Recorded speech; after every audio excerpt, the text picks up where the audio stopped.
Hello everyone. आज today morning में जैसे ही मेरी नींद खुली और उसके बाद कुछ टाइम थोड़ा सा वॉक करने के बाद मैंने अपना मोबाइल ओपन किया। और जनरली हम लोग क्या करते हैं, बस अगर फ्री टाइम हो तो फेसबुक ओपन कर लिया, इंस्टा ओपन कर लिया। बट आज मैंने सबसे पहले फेसबुक ओपन किया। फेसबुक ओपन करते करते ही पहला पोस्ट मुझे शिफाली जरीवाला का दिखा, उनकी सडन डेथ का। आई वॉज लिटरली शॉक्ड कि ऐसा कैसे हो सकता है, कोई इतना ब्यूटीफुल और इतना फिट है और अचानक उसको कार्डिक अरेस्ट कैसे आ सकता है। पहले तो मुझे ये न्यूज़ फेक लगी। फिर उसके बाद मैंने इसके सारे कमेंट्स और डिटेल्स पढ़े, तो then I got to know that कि ये न्यूज़ फेक नहीं, सच है। उसके बाद मैंने फटाफट गूगल पे सर्च किया, न्यूज़ चैनल ऑन किया। Then I got to know that कि हाँ, ये न्यूज़ बिल्कुल भी फेक नहीं है। जो भी कमेंट सेक्शन में जिन्होंने भी कमेंट किया है और जिसने भी ये पोस्ट की है ये न्यूज़, वो बिल्कुल सही है। इससे मुझे ये लगता है कि कोई कितना भी फिट हो, देखने में कितना भी खूबसूरत क्यों ना हो, बस कुछ ना कुछ कुदरत को एक बहाना चाहिए होता है किसी की डेथ का। कहते हैं कि कोई पहले से इतनी बड़ी बीमारी चली आ रही हो, किसी की हेल्थ इशू हो या फिर कुछ ऐसा हो जो कि अ पहले से किसी पर्सन को पता हो कि हाँ, लाइक कैंसर और एनीथिंग। आजकल तो कितनी बीमारियां हो रही हैं, हेल्थ इश्यूज कितने सारे हो रहे हैं। तो उसमें भी अ, हमें समझ में आता है कि ठीक है, वो ऑलरेडी इस चीज से कितने दिनों से वो हेल्थ इश्यूज उनके चल रही थी, किस वजह से हुआ। बट मुझे ऐसा लगता है अब तो अगर किसी को हेल्थ इश्यूज भी नहीं है, कुछ भी नहीं है, तो बस जाने का एक बहाना होता है। और ये cardiac arrest, heart attack.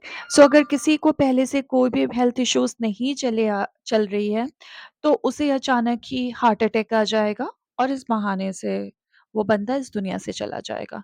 Means अगर आपको कोई भी हेल्थ इश्यूज नहीं है, आप बिल्कुल भी फिट हैं, देखने में बहुत ब्यूटीफुल हैं, और मीन्स अगर दुनिया देख के आपको प्रेज़ कर रही है, सारी चीज़ें कर रही हैं, बट किसी को भी पता नहीं कब क्या हो जाना है। ये एक बहाना ही होता है, जब जिसको जाना है कोई ना कोई बहाना हो जाता है। और एंड आई थिंक ये जो हार्ट अटैक है वो एक तरीके का बहाना ही है। क्योंकि अगर किसी को हेल्थ इश्यूज़ नहीं हो रहे हैं, तो फिर कोई अचानक सो रहा है, सुबह उठ रहा है, या फिर कोई चलते-चलते, या फिर कोई जिम कर रहा है, कहीं पे भी ये जो हार्ट अटैक वाला वर्ड है ना, वो आई थिंक एक बहाने की तरह यूज़ हो रहा है। जब भी कोई इंसान जा रहा है तो उसे हार्ट अटैक बता दिया जा रहा है।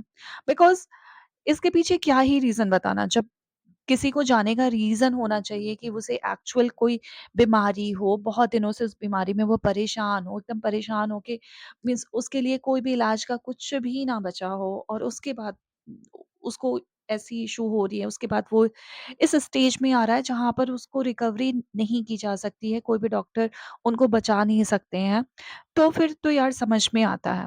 बट अगर कुछ भी नहीं है, कुछ भी नहीं है, तो बस क्या वर्ड यूज़ करना है हमें? Heart attack. तो हार्ट अटैक हो गया। तो डेथ ने अपना एक बहाना ढूँढ लिया है, और बहुत सिंपल सा प्यारा सा बहाना ढूँढा है। उसका नाम उन्होंने दे दिया है हार्ट अटैक।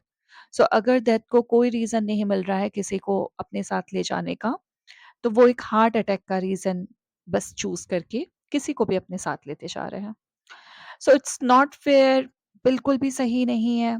आई थिंक मुझे तो ऐसा लगता है कि हमें जो भगवान जी ने ये जीवन दिया है, जैसे पहले कहते थे कि मनुष्य का जीवन 100 इयर्स का होता है।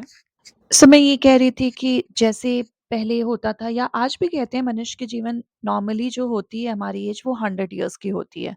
बट कहते हैं कि आज इतनी टेक्निकली और सारी चीज़ों के ज़रिए अगर हम देखें, तो इंसान इतना ज़्यादा तरक्की पा चुका है, और उस तरक्की की वजह से इतने सारे साइड इफ़ेक्ट हो रहे हैं कि हमारा जो एक्चुअल में जो हमारी ज़िंदगी है, लाइफ़लाइन है, वो बहुत डिक्रीज़।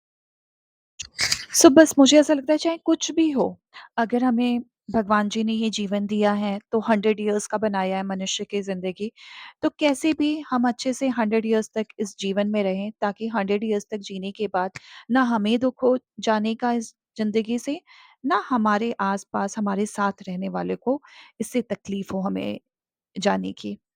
सो प्लीज़ गॉड जी, अपनी ये विश जो आपने पहले से बनाई हुई है, हमारी ये विश, इसको हमेशा बनाए रखिए। 100 इयर्स की जो जीवन आपने बनाया है मनुष्य का, उसको वैसे ही रखिए ताकि इंसान बिना डर के अच्छे से अपने जीवन को जी सके और उसके साथ जो रहते हैं लोग वो भी खुशी से उनके साथ जी सके।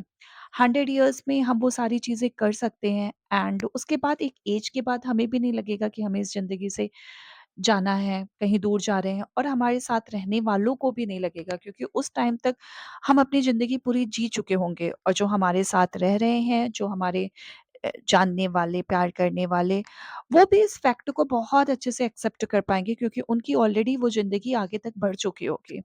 सो मुझे तो ऐसा लगता है कि 100 इयर्स वाला जो फैक्ट भगवान जी ने पहले बनाया था, वो ज़्यादा ही अच्छा है। जो कि बीच में जाने वाला आई डोंट थिंक सो ये बहुत ही अच्छी चीज़ है, जो कि ये साइकिल ज़िंदगी की है, जो बीच में ही रुक जाए, वो बहुत ही खतरनाक है। जो जा रहा है उसके लिए भी और जो उसके पीछे रह जा रहा है उसके लिए भी। सो जो चला गया उसके बारे में तो हमें कुछ पता ही नहीं चलता। लेकिन जो उसके साथ में रहने वाले उसके बिना रहते हैं, उनके लिए बहुत मुश्किल भरा हो जाता है। तो मेरी तो पूरी कोशिश है कि प्लीज़ गॉड आप ऐसी ज़िंदगी हमारी बनाएँ ताकि हम सब 100 इयर्स तक जिएँ, खुश रहें, मस्त रहें, एन्जॉय करते रहें। 100 इयर्स तक तो बूढ़े हो जाना है, उसके बाद ज़िंदगी में कोई मज़ा नहीं रह जाएगा। उसके बाद आप बुला लीजिए, कोई फ़र्क नहीं पड़ता है ना? सो प्लीज़ हमें अच्छे से जीने दीजिए बिना डर के। हम मस्ती करें, एन्जॉय करें, अपनी ख्वाहिशें पूरा करें और उसके बाद तो आपके पास आना ही है। तो please accept our wish and thank you so much. Bye bye.